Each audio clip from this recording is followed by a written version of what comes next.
ಕೊನೆಯದಾಗಿ ಮೀನರಾಶಿಯವರಿಗೆ ಈ ಯುಗಾದಿ ವರ್ಷದ ಭವಿಷ್ಯ ಯಾವ ರೀತಿಯಾಗಿದೆ, ಒಳಿತು ಕೆಡುಕು, ಅದೃಷ್ಟ ದುರಾದೃಷ್ಟ, ಸಮಸ್ಯೆ ಏನಾದರೂ ಇದ್ರೆ ಅದಕ್ಕೆ ಪರಿಹಾರ ಹೇಗೆ ಮಾಡ್ಕೊಳ್ಬೇಕು, ಇದೆಲ್ಲ ವಿಚಾರವನ್ನ ಕಂಪ್ಲೀಟ್ ಆಗಿ ಗುರುಗಳು ತಿಳಿಸ್ಕೊಡ್ತಾರೆ.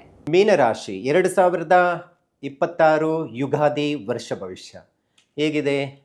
ಏನಾದರೂ ಮೀನರಾಶಿಯವರು ಬದಲಾವಣೆ ವಿಚಾರದಲ್ಲಿ ಏನಾದರೂ ಪ್ಲ್ಯಾನ್ ಮಾಡ್ಕೊಂಡಿದ್ದೀರಾ? ಹೊಸ ವರ್ಷ ಮನೆ ಕಟ್ಟುವಂಥದ್ದು ಅಥವಾ ಮದುವೆ ಶುಭ ಕಾರ್ಯಗಳಿಗೆ ಸಂಬಂಧಪಟ್ಟಂಥದ್ದು ಒಂದು ಪ್ರಯತ್ನದಲ್ಲಿರುವಂಥವ್ರು, ಬಿಸ್ನೆಸ್ ಮಾಡಬೇಕು ಅನ್ನುವಂಥ ಪ್ಲ್ಯಾನಿಂಗ್ ಇದ್ದರೆ ಹೇಗಿದೆ ನೋಡೋಣ. ವರ್ಷ ಫಲದಲ್ಲಿ ಈಗಿನ ಗ್ರಹಸ್ಥಿತಿಗಳು ಫಲಾಫಲಗಳು ಹೇಗಿರುತ್ತೆ ಇದೊಂದಷ್ಟು ಲೆಕ್ಕಾಚಾರ. ಜನ್ಮ ಶನಿಯಾಗಿ ಶನಿ ಬಂದು ಕೂತ್ಕೊಂಡಿದ್ದಾನೆ, ಅದನ್ನು ನಾವು 7.5 ಅಂತ ಹೇಳ್ತೀವಿ. 7.5 ಇದ್ದಾಗ ಏನೇ ಕೆಲಸ ಕೈ ಹಾಕಿದ್ರು ಏನೂ ಬೇಗ ಆಗಲ್ಲ. ಕರ್ಮಕಾರಕ ಅಂತ ಹೇಳ್ತೀವಿ ಶನಿನ. ಅಂದರೆ ಶನಿ ಕೆಟ್ಟ ಫಲಗಳು ಇಡೀ ಕೊಡ್ತಾನೆ ಅಂತೇನಿಲ್ಲ, ಬಹುತೇಕ ಹೆಚ್ಚು ಒಂದು ಒಳ್ಳೆ ಮಾರ್ಗದ ಅಡಿಗೆ ಕಷ್ಟಗಳನ್ನು ಕೊಟ್ಟು ಕರ್ಕೊಂಡು ಹೋಗುವಂಥ ಯೋಗವನ್ನು ಸೃಷ್ಟಿ ಮಾಡ್ತಾನೆ ಅಂತ. ಹಾಗಾಗಿ ನೀವು ಭಯ ಬೀಳುವಂಥದ್ದೇನಿಲ್ಲ. 7.5 ನಡೀತಾ ಇದೆ, ಇನ್ನೇನೋ ತೊಂದರೆಗಳು ಅನ್ನುವಂಥದ್ದು ಚಿಂತೆ ಮಾಡಬೇಡಿ. ಯಾರು ಕೆಟ್ಟವರು ಯಾವುದು ಒಳ್ಳೆಯದು ಅನ್ನುವಂಥದ್ದು ತೋರಿಸುವಂಥ ಕೆಲಸವನ್ನು ಮಾಡ್ತಾ ಇದ್ದಾನೆ.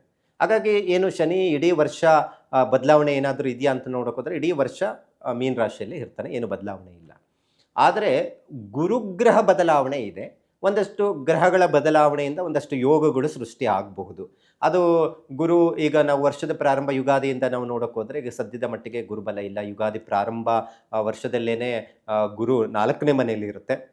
ಒಂದಷ್ಟು 4ನೇ ಮನೆಯಲ್ಲಿ ಶತ್ರುಸ್ಥಾನ, ಯಾಕಂದರೆ ರಾಷ್ಟ್ರಾಧಿಪತಿಯೇ ಗುರು 4ನೇ ಮನೆಯಲ್ಲಿ ಶತ್ರುಸ್ಥಾನದಲ್ಲಿದ್ದರೆ ವಿದ್ಯಾರ್ಥಿಗಳಿಗೆ ಒಂದಷ್ಟು ಕಿರಿಕಿರಿ ಒತ್ತಡಗಳು ಜಾಸ್ತಿ ಆಗ್ಬೋದು. ಒಂದಷ್ಟು ಜೊತೆಲೇ ಓದುವಂಥ ಮಕ್ಕಳಲ್ಲಿ ಕಿರಿಕಿರಿ ಮಾಡಿಕೊಂಡು ಸಮಸ್ಯೆಗಳನ್ನು ತಂದಿಟ್ಕೊಳ್ಳುವಂಥದ್ದು, ಒಂದಷ್ಟು ಜೊತೆಯಲ್ಲಿ ಓದುವ ಮಕ್ಕಳಿಂದ ಒಂದಷ್ಟು ಏನಾದರೂ ತೊಂದರೆಗಳು ಮಾಡಿಕೊಂಡು ಗಲಾಟೆ ಮಾಡ್ಕೊಳ್ಳುವಂಥದ್ದು ಇರುತ್ತೆ. ಸ್ವಲ್ಪ ಮಕ್ಕಳ ಬಗ್ಗೆ ಯೋಚನೆ ಮಾಡಬೇಕು. ಒಂದಷ್ಟು ಸೋಂಬೇರಿತನ ಜಾಸ್ತಿ ಆಗ್ಬೋದು.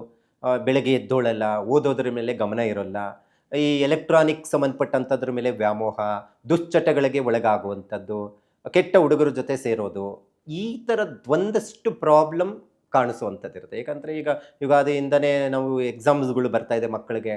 ಸ್ವಲ್ಪ ಭಾಳ ಮಕ್ಕಳ ಬಗ್ಗೆ ಜಾಗೃತಿ ವಹಿಸಬೇಕು. ನಿಮ್ಮ ಮನೆಯಲ್ಲಿ ಮೀನರಾಶಿ ಏನಾದರೂ ಇರುವಂಥ ಮಗು ಇತ್ತು ಅಂದರೆ ಸ್ವಲ್ಪ ಹೆಚ್ಚಿನ ಕಾಳಜಿ ಗಮನ ವಹಿಸೋದು ಒಳ್ಳೆಯದು. ಎಲ್ಲಿವರೆಗೂ? ಜೂನ್ವರೆಗೂ ನೋಡ್ಕೋಬೇಕಾಗತ್ತೆ. ಏನು ಜೂನ್ನಲ್ಲಿ ಏನು ಬದಲಾವಣೆ ಆಗುತ್ತೆ ಅಂತ ನಾವು ನೋಡೋಕ್ಕೋದ್ರೆ ನೋಡಿ, ಜೂನ್ 1ನೇ ತಾರೀಕಿಗೆ ಗುರು ಮತ್ತೆ ಬದಲಾವಣೆ ಆಗುವಂಥದ್ದಿದೆ. ಈ ಜೂನ್ನಲ್ಲಿ ಗುರು 4ನೇ ಮನೆಯಿಂದ ರಾಷ್ಟ್ರಾಧಿಪತಿ ಪರಮೋಚ್ಚ ಸ್ಥಾನಕ್ಕೆ ಹೋದಾಗ ಈ ಮೀನರಾಶಿಯವರಿಗೆ ಬಹಳ ಉತ್ತಮವಾದಂಥ ದಿನಗಳನ್ನು ನೋಡ್ಬೋದು. ಯಾಕಂತ ಹೇಳಿದ್ರೆ ಒಂದಷ್ಟು ಮದುವೆ ಶುಭ ಕಾರ್ಯಗಳು ಆಗುವಂಥ ಸಾಧ್ಯತೆಗಳು ಇರುತ್ತೆ. 5ನೇ ಮನೆ ಅಂತ ಹೇಳಿದ್ರೆ ಒಂದಷ್ಟು ಮಕ್ಕಳ ಏಳಿಗೆ ವಿಚಾರದಲ್ಲಿ ನೋಡ್ಬೋದು. ಈಗ ಎಜುಕೇಷನ್ ವಿಚಾರದಲ್ಲಿ ಸಮಸ್ಯೆ ಇದೆ, ತೊಂದರೆಗಳು ಬರುತ್ತೆ ಅಂತ ನಾನು ಏನು ಹೇಳಿದೆ 4ನೇ ಮನೆಯಲ್ಲಿ. ಅದೇ ನೋಡಿ ಎಕ್ಸಾಮ್ಗಳಾಗುತ್ತೆ, ಒಂದಷ್ಟು ಅಭಿವೃದ್ಧಿ ಆಗುತ್ತೆ, ದಿಢೀರಂತ ವಿದೇಶಕ್ಕೆ ಹೋಗುವಂಥದ್ದು, ವಿದೇಶದಲ್ಲಿ ಹೋಗಿ ಉದ್ಯೋಗದ ವಿಚಾರದಲ್ಲಿ ಅನುಕೂಲ ಆಗೋದು, ಹೈಯರ್ ಎಜುಕೇಷನ್ ವಿದೇಶಕ್ಕೆ ಸಂಬಂಧಪಟ್ಟಂಥ ಪ್ರಯತ್ನದಲ್ಲಿರುವಂಥವ್ರಿಗೆ ಅನುಕೂಲ ಆಗುವಂಥದ್ದು, ಈ ಥರದ್ದೊಂದಷ್ಟು ಅನುಕೂಲ ಆಗುವಂಥದ್ದು ಇರುತ್ತೆ. ಮತ್ತು ಇದೇ ಮೀನರಾಶಿಯವರಿಗೆ 5ನೇ ಮನೆಗೆ ಗುರು ಬದಲಾವಣೆ ಪರಮೋಚ್ಚ ಸ್ಥಾನಕ್ಕೆ ಹೋಗೋದ್ರಿಂದ ಇವತ್ತು ಯಾರಿಗೆಲ್ಲ ಮಕ್ಕಳು ಆಗ್ತಾ ಇಲ್ಲ, ಮಕ್ಕಳ ವಿಚಾರದಲ್ಲಿ ಬಂಜೇತನದಿಂದ ಸಮಸ್ಯೆಗಳು ಆಗ್ತಾ ಇದೆ, ಒಂದಷ್ಟು ಮಕ್ಕಳ ವಿಚಾರದಲ್ಲಿ ಒಂದಷ್ಟು ತೊಂದರೆಗಳನ್ನು ಅನುಭವಿಸ್ತಾ ಇದ್ದೀರಾ, ಖಂಡಿತ ಇನ್ನು ಮುಂದೆ ಇರೋದಿಲ್ಲ. ಯಾಕಂತ ಹೇಳಿದ್ರೆ ಮಕ್ಕಳ ಯೋಗವನ್ನು ಸೃಷ್ಟಿ ಮಾಡುತ್ತೆ ಅಂತ ಹೇಳುತ್ತೆ. ಹಾಗಾಗಿ ಆ ಯೋಗ ಎತ್ತು ಅಂತ ಹೇಳಿದ್ರೆ ಮಗು ವಿಚಾರದಲ್ಲಿ ಏನೇ ಆರೋಗ್ಯದ ಮೇಲೆ ಪರಿಣಾಮ ಬೀಳ್ತಾ ಇದೆ, IVFಗೆ ಹೋಗಬೇಕು ಅನ್ನೋವಂಥವ್ರು ಯಾರೆಲ್ಲ ಇದ್ದೀರಾ, ಮಕ್ಕಳ ವಿಚಾರದಲ್ಲಿ ಸಹಜವಾಗಿ ಆಗುವಂಥದ್ದು ಇರುತ್ತೆ. ಇದೊಂದು ಪ್ಲಸ್ ಪಾಯಿಂಟು. ಎರಡನೇದು, ಜೂನ್ 1ನೇ ತಾರೀಕಿಂದ ಪರಮೋಚ್ಚ ಸ್ಥಾನಕ್ಕೆ ಹೋದಂತಹ ಗುರುಗ್ರಹದಿಂದ ವಿವಾಹ ಶುಭ ಕಾರ್ಯಗಳು ಆಗಬಹುದು, ಒಂದಷ್ಟು ಅಭಿವೃದ್ಧಿ ಚೆನ್ನಾಗಿ ಆಗುವಂಥ ಸಾಧ್ಯತೆಗಳು ಕಂಡು ಬರುವಂಥದ್ದು ಇರುತ್ತೆ. ಮತ್ತು ಒಂದಷ್ಟು ಕೆಲಸದ ವಿಚಾರದಲ್ಲಿ ಒಂದಷ್ಟು ಹೆಚ್ಚಿನ ಮಟ್ಟಿಗೆ ಒಂದಷ್ಟು ಒಳ್ಳೆ ಪ್ರಮೋಷನ್ ಸಿಗುವಂಥದ್ದು ಇರುತ್ತೆ, ಅಭಿವೃದ್ಧಿ ಬಿಸ್ನೆಸ್ಸಲ್ಲಿ ಆಗುವಂಥದ್ದು ಕಂಡು ಬರುವಂಥದ್ದು ಇರುತ್ತೆ. ಈ ಥರದ್ದೊಂದಷ್ಟು ಬದಲಾವಣೆಗಳು ಕಾಣುವಂಥ ಸಾಧ್ಯತೆ ಇರುತ್ತೆ. ಇನ್ನು ಸೆಪ್ಟೆಂಬರ್ 18ರ ನಂತರ ಕುಜ ಒಂದಷ್ಟು ಬದಲಾವಣೆಗಳಿಂದ ಇದೇ ರಾಷ್ಟ್ರಾಧಿಪತಿಯ ಜೊತೆ ಪರಮೋಚ್ಚ ಸ್ಥಾನದಲ್ಲಿದ್ದಂತಹ ಗುರುವಿನ ಜೊತೆ ಕುಜ ನೀಚನಾಗಿ ಹೋಗೋದ್ರಿಂದ ಒಂದಷ್ಟು ಭೂಮಿ ವಿವಾದಗಳು, ಭೂಮಿಗೆ ಸಂಬಂಧಪಟ್ಟಂಥ ವ್ಯವಹಾರವನ್ನು ಒಂದು ತಿಂಗಳು ಯಾವುದೇ ಇಟ್ಕೊಳ್ಳೋಕೆ ಹೋಗಬೇಡಿ. ಆ ಸಂದರ್ಭದಲ್ಲಿ ಒಂದಷ್ಟು ಸಮಸ್ಯೆಗಳು ಆಗುವಂಥದ್ದು ಇರುತ್ತೆ, ಒಂದಷ್ಟು ಸರ್ಜರಿಗಳಾಗೋದು, ಏನೋ ಒಂದು ಗಾಯ ಆಗಿ ಅದರಿಂದ ಒಂದಷ್ಟು ಆರೋಗ್ಯದ ವಿಚಾರದಲ್ಲಿ ಪ್ರಾಬ್ಲಮ್ ಆಗುವಂಥದ್ದು ಇರುತ್ತೆ, ಸ್ಟಮಕ್ ಸಂಬಂಧಪಟ್ಟಂಥ ತೊಂದರೆ ಇರುವಂಥದ್ದು ಇರುತ್ತೆ. ಆ ಸಂದರ್ಭದಲ್ಲಿ ಸ್ವಲ್ಪ ಜಾಗ್ರತೆ ವಹಿಸ್ಬಿಟ್ರೆ ಬಹಳ ಉತ್ತಮವಾಗಿರುತ್ತೆ. ನಂತರ ಅಕ್ಟೋಬರ್ ತಿಂಗಳಲ್ಲಿ ಮತ್ತೆ ಗುರು ಬದಲಾವಣೆ ಆಗುತ್ತೆ.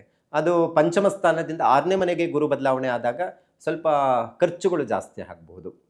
ಏನೋ ಮದುವೆಗಳಿಗೆಲ್ಲ ಮಾಡಿರ್ತೀರ, ಅಥವಾ ಇನ್ಯಾವುದೋ ಒಂದು ಶುಭ ಕಾರ್ಯಗಳು ಮಾಡಿರ್ತೀರ, ಸೈಟ್ ತೊಗೊಂಡಿರ್ತೀರ, ಜೂನ್ ಇಂದ ಅಕ್ಟೋಬರ್ ಒಳಗಡೆ ಏನು ನೀವೆಲ್ಲ ಗಳಿಸಿರ್ತೀರೋ ಅಲ್ಲಿ ಎಲ್ಲ ಕಟ್ಟೋದು ಬರುತ್ತೆ. ಕೆಲವು ಮಂತ್ಲಿ ಕಟ್ಟುವಂಥದ್ದಾಗಲಿ, ಅಥವಾ ಒಂದಷ್ಟು ಮಾಡಿರುವಂಥ ಕೆಲಸ ಕಾರ್ಯಗಳಲ್ಲಿ ದುಡ್ಡು ವ್ಯಯ ಆಗುವಂಥದ್ದು, ಈ ಥರದ್ದು ಒಂದಷ್ಟು ಬರಬಹುದು. ಸ್ವಲ್ಪ ಖರ್ಚುಗಳ ಬಗ್ಗೆ ನಿಗಾ ವಹಿಸಬೇಕಾಗತ್ತೆ. ಮತ್ತು ಅದರ ಜೊತೆಗೆ ಕೇತು ಜೊತೆ ಸಂಯೋಗ ಆಗ್ತಾ ಇರೋದ್ರಿಂದ ಗುರು ರಾಷ್ಟ್ರಾಧಿಪತಿ ಒಂದಷ್ಟು ದೊಡ್ಡ ದೊಡ್ಡ ಕಾಂಟ್ರಾಕ್ಟ್ಗಳು ಏನಾದರೂ ಇತ್ತು ಅದಷ್ಟು ಕೈ ತಪ್ಪೋಗುವಂಥದ್ದು, ಅಥವಾ ಕೆಲಸದ ವಿಚಾರದಲ್ಲಿ ತೊಂದರೆಗಳಾಗುವಂಥ ಸಾಧ್ಯತೆ ಇರುತ್ತೆ. ಮತ್ತು ಕೇತು ಮತ್ತು ರಾಹು ಬದಲಾವಣೆ ಆಗುತ್ತೆ ಇದೇ ಡಿಸೆಂಬರ್ 5ನೇ ತಾರೀಕು ನಂತರ. ಯಾಕಂದರೆ ಡಿಸೆಂಬರ್ 5ನೇ ತಾರೀಕು ನಂತರ ರವಿ ಹೇಗೆ ಬದಲಾವಣೆ ಒಂದೊಂದು ರಾಶಿಗೆ ಹೋಗುತ್ತೆ, ಚಂದ್ರ ಹೇಗೆ ಬದಲಾವಣೆ ಆಗುತ್ತೋ ಅದೇ ರೀತಿ ಈ ಗ್ರಹಗಳ ಬದಲಾವಣೆ ವಿಚಾರದಲ್ಲಿ ನಾವು ನೋಡೋಕೆ ಹೋದರೆ ರಾಹುಕೇತು 18 ತಿಂಗಳಿಗೆ ಒಮ್ಮೆ ಬದಲಾವಣೆ ಆಗೋದು. ಆದರೆ ಈ ಯುಗಾದಿ ವರ್ಷ ಭವಿಷ್ಯದಲ್ಲಿ ಈ 18 ತಿಂಗಳ ಮಧ್ಯಕಾಲದಲ್ಲಿ ಬದಲಾವಣೆ ಆಗುವಂಥ ಸಾಧ್ಯತೆ ಇರುತ್ತೆ. ಇದರಿಂದ ಏನು ಶುಭ ಫಲಗಳು ಕೊಡುತ್ತೆ ಅಂತ ಹೇಳಿದ್ರೆ, 5ನೇ ಮನೆಗೆ ಬರೋದ್ರಿಂದ ಕೇತು ಮಕ್ಕಳ ವಿಚಾರಕ್ಕೆ ಸಂಬಂಧಪಟ್ಟಂಥ ಡಿಸ್ಟರ್ಬೆನ್ಸ್ ಆಗುವಂಥದ್ದು ಇರುತ್ತೆ. ಸೊ ಇದೊಂದು ಸ್ವಲ್ಪ ನೋಡಿಕೊಂಡ್ರೆ ಬಹಳ ಉತ್ತಮವಾಗಿರುತ್ತೆ. ಮತ್ತು 2027 ಯುಗಾದಿ ಬರುವಂಥದ್ದು ನಮಗೆ ಏನು ಬರುತ್ತೆ, ನಮ್ಮ ಈ 2026ರಿಂದ 27 ಯುಗಾದಿ ಹೊಸ ವರ್ಷ, ಆ ಮಧ್ಯಕಾಲದಲ್ಲಿ ಒಂದಷ್ಟು ಬದಲಾವಣೆಗಳು, ಶುಭ ಕಾರ್ಯಗಳು, ಮತ್ತು ಒಂದಷ್ಟು ಹೊಸ ಬಿಸ್ನೆಸ್ ವ್ಯವಹಾರದಲ್ಲಿ ಅನುಕೂಲ ಉಂಟಾಗುವಂತಹ ಸಾಧ್ಯತೆಗಳು ಇರುತ್ತೆ. ಒಟ್ಟಾರೆ ಈ 2026 ಯುಗಾದಿಯಿಂದ ಯುಗಾದಿ ವರ್ಷ ಭವಿಷ್ಯ ಅಂತ ನಾವು ಮೀನರಾಶಿವರೆಗೆ ನೋಡೋಕೆ ಹೋದರೆ ಒಂದಷ್ಟು ಮಿಶ್ರ ಫಲ ಅಂತಲೂ ಹೇಳ್ಬೋದು. ಹೇಗೆ ಮಿಶ್ರ ಫಲ? ಸಂಪೂರ್ಣವಾಗಿ ಗುರುಬಲನೂ ಇರೋಲ್ಲ, ಒಂದಷ್ಟು ಗುರುಬಲ ಕಲ್ಕೊಂಡಾಗ ಒಂದಷ್ಟು ಗ್ರಹಗಳ ಬದಲಾವಣೆಯಿಂದ ಒಂದಷ್ಟು ಸಮಸ್ಯೆಗಳು ಬರುವಂಥದ್ದು ಇರುತ್ತೆ. ಹಾಗಾಗಿ ಗುರುಬಲ ಇದ್ದಾಗ ನಾವು ಏನೇನು ಮಾಡ್ಕೋಬೇಕು, ಏನೆಲ್ಲ ಹೊಸ ಕೆಲಸಗಳು ಬಿಸ್ನೆಸ್ ವಿಚಾರದಲ್ಲಾಗಲಿ, ಮದುವೆ ಕಾರ್ಯಗಳಾಗ್ಬೋದು, ಮನೆ ವಿಚಾರಕ್ಕೆ ಸಂಬಂಧಪಟ್ಟಂಥದ್ದಾಗ್ಬೋದು, ಇಂಥವೆಲ್ಲವನ್ನು ಮಾಡಿ ಮುಗಿಸ್ಬೇಕಾಗುತ್ತೆ. ಅದು ಆ ಸಮಯ ಜೂನ್ 1ರಿಂದ ಅಕ್ಟೋಬರ್ 31 ತನಕ ಬಹಳ ಚೆನ್ನಾಗಿರುತ್ತೆ. ಯಾವುದು ಕೆಲಸ ಕೈ ಹಾಕಿದ್ರೂ ಏನೋ ತೊಂದರೆ ಇಲ್ದಿರಂಗೆ ಆಗುತ್ತೆ. ನಂತರ ಅಕ್ಟೋಬರ್ ನಂತರ ಜನವರಿ ತನಕ ಮಧ್ಯಭಾಗದವರೆಗೂ ಬಲ ಇರೋದಿಲ್ಲ. ಋಣ, ರೋಗ, ಸಾಲ ಇಂಥವೇ ಕಾಡುತ್ತೆ. ಆ ಸಂದರ್ಭದಲ್ಲಿ ಹುಷಾರಾಗಿರಬೇಕು.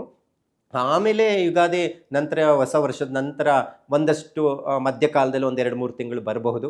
ಅದು ಒಂದಷ್ಟು ಶುಭ ಕಾರ್ಯಗಳು ಆಗಲಿಕ್ಕೆ ಸಾಧ್ಯ ಆಗುತ್ತೆ. ಹಾಗಾಗಿ ಈ ಮೀನರಾಶಿಯವರು ಸಾಧ್ಯವಾದಷ್ಟು ಸಹ ಏನೇ ವ್ಯವಹಾರವನ್ನು ಮಾಡಬೇಕಾದ್ರೂ 10 ಸತಿ ಯೋಚನೆ ಮಾಡಿ. ಜನ್ಮ ಶನಿ ಒಂದಷ್ಟು ದುಃಖ, ಯೋಚನೆ, ಖರ್ಚುಗಳಿಗೆ ಉಂಟಾಗುವಂತಹ ಸಾಧ್ಯತೆ ಇರುತ್ತೆ. Subscribe to One India and never miss an update. Download the One India app now.